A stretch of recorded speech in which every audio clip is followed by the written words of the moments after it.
Is wholesaling still legal in the 50 states? Well, the better question is, how can I wholesale differently in the state where I want to wholesale? Because wholesaling is legal. That's not the big questions or issue is, but the rules have changed.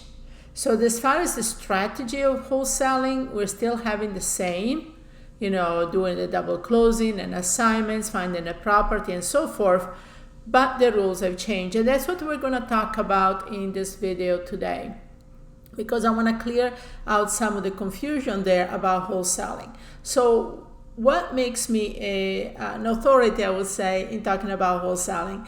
Well, I started wholesaling before it was even called so.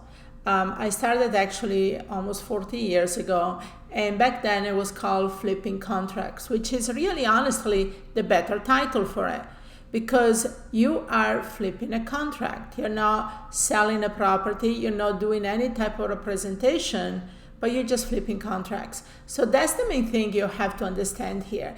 And things got a little bit out of control when it came to that.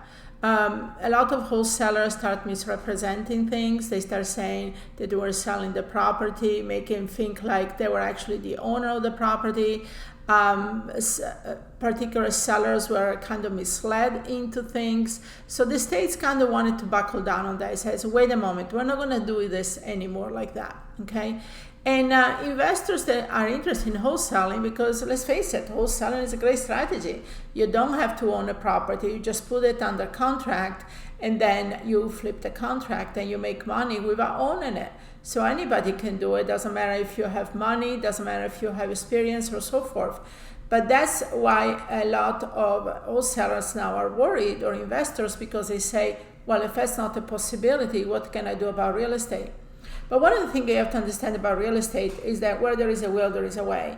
There is always things that are going to happen and develop and change. This is the nature of the business. This is why this business has kept me on my toes for the last 4 decades. But the thing is, are changing always, in my opinion, in a better way. So what we're going to see is more transparency, more partnerships, more cooperations, and so forth, like we're going to talk about here in a few moments, if you really want to position yourself as the best wholesaler out there. So investors are worried, and they should be. You need to understand what is going on in the states where you're going to invest that's going to make things different. So, education to understand how to do things is the first and foremost important thing, okay? So a lot of people say wholesaling is illegal. Title companies say so, real estate agents say so. It's not illegal if you do it the right way. Okay, that's what we're going to discuss about in this video. So if somebody tells you it's illegal, tell them, okay, what statute says that?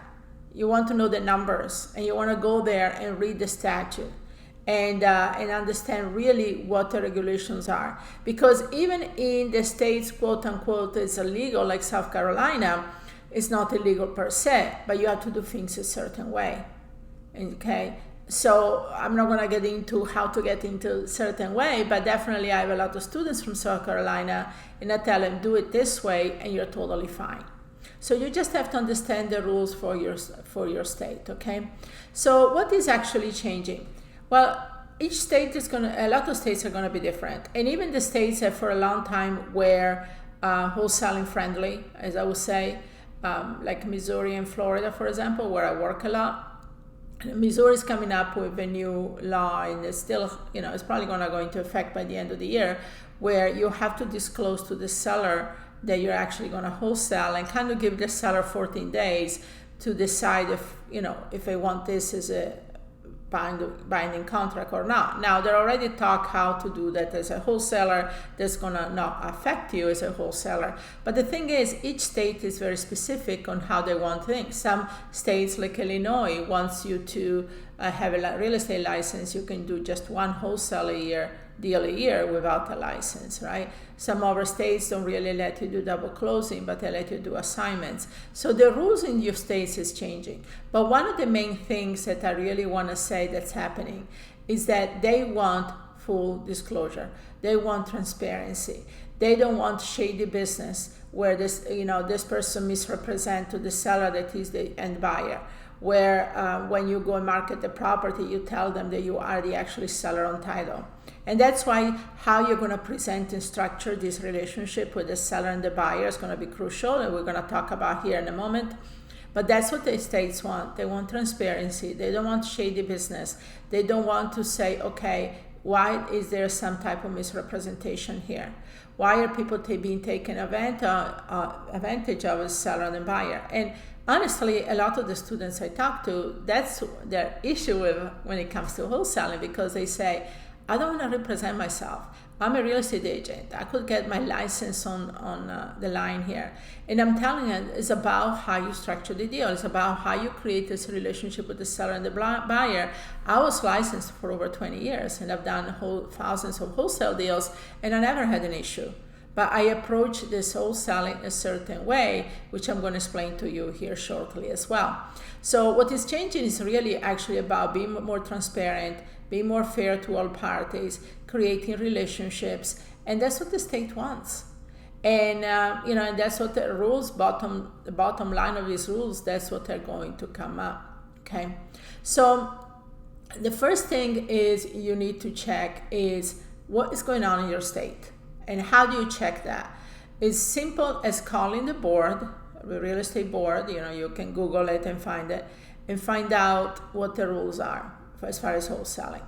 If somebody that when you call, you have to understand a lot of people that work and may pick up the phone, they might not really know, and so they might tell you, oh no, it's illegal in the state. I'll just say, okay, what statute says about real estate wholesaling? Or you might want to talk to a supervisor. So you really want to be careful getting from the source. Don't listen to this agent says, or even the attorney say, right? Because there is a lot of personal feelings involved there about wholesaling that I don't trust or believe 100%.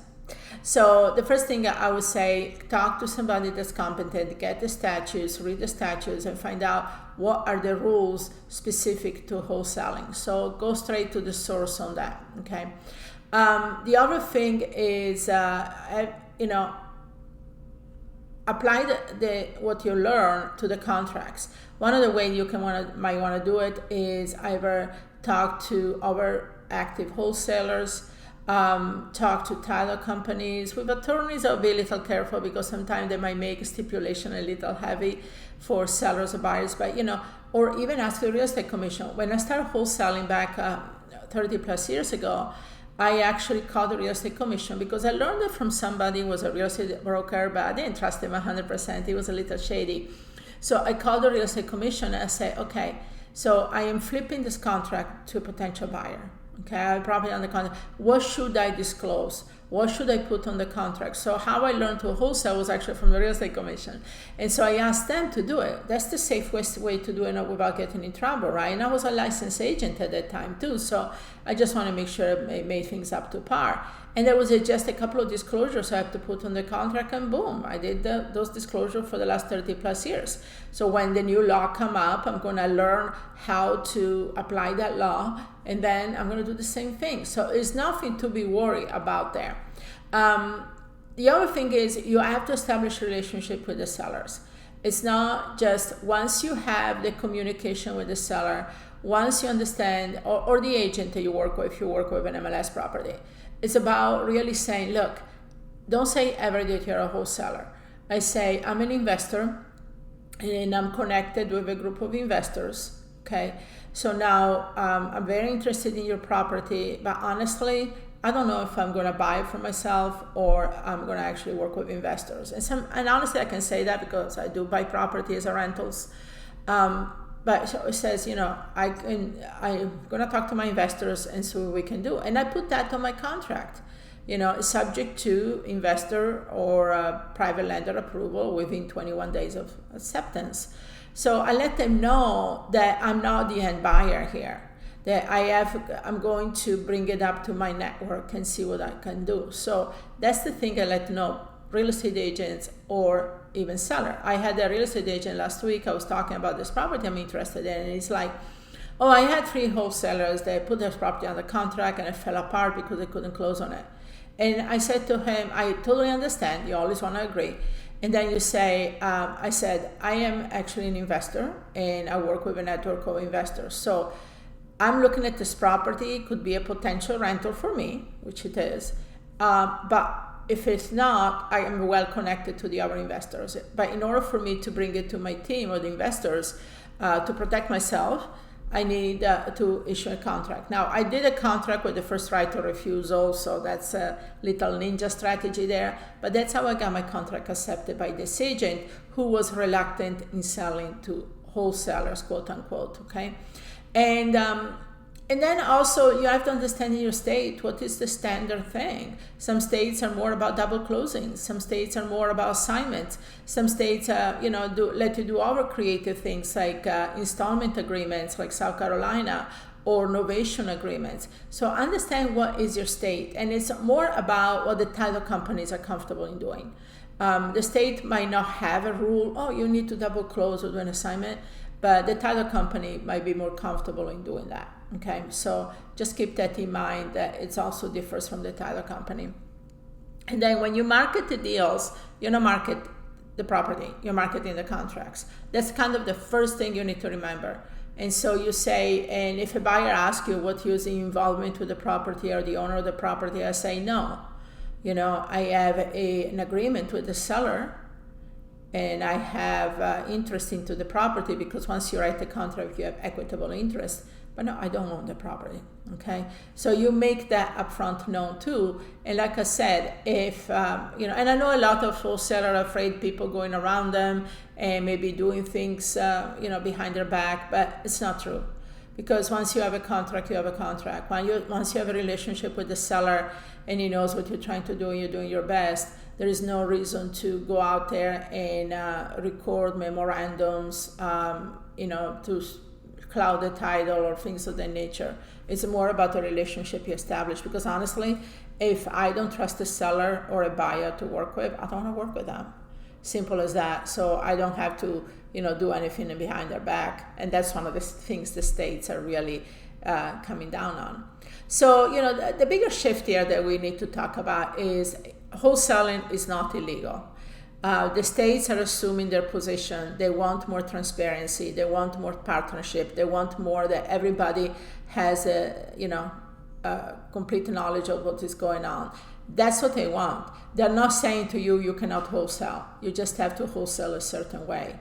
And like I said, personally, I would never even call it wholesaling. I hate that word.